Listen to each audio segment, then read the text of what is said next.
A somber feeling in the community. That's what Manny Anthony Romero describes she and her friends are feeling after hearing Governor Newsom's first podcast episode. This is Gavin Newsom, and this is Charlie Kirk.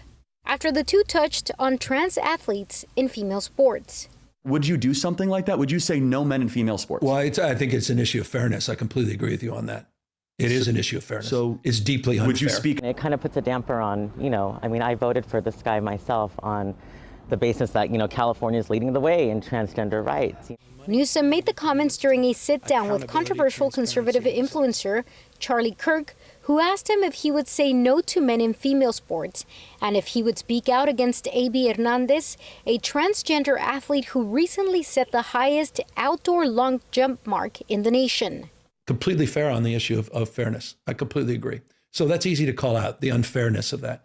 There's also a humility and a grace, that these poor people are more likely to commit suicide, have anxiety and depression.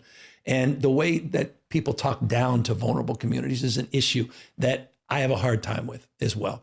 Romero, who has voted for Newsom in the past on the basis that California was leading the way for transgender rights, feels that her community is being used to earn political points for a future presidential run, and hopes he's up for discussing issues affecting all Californians. It's all a diversion from the real issues that we need to tackle. Cost of living, housing, immigration, unemployment, this post-COVID inflation we all want to get down. Those are the real issues to be focusing on instead of the Salem witch trial against transgender individuals. We reached out to Newsom's office today, who referred us back to the comments he made in the podcast. Marisela de la Cruz, KCRA 3 News. And at the moment, there are two California bills, one that would ban people born male from participating on a girls' or women's team. Another would require athletes to compete on the team of their sex from birth and not their gender identity. Both Republican lawmakers and authors of those bills responded to the governor's comments on X, encouraging him to support their bills.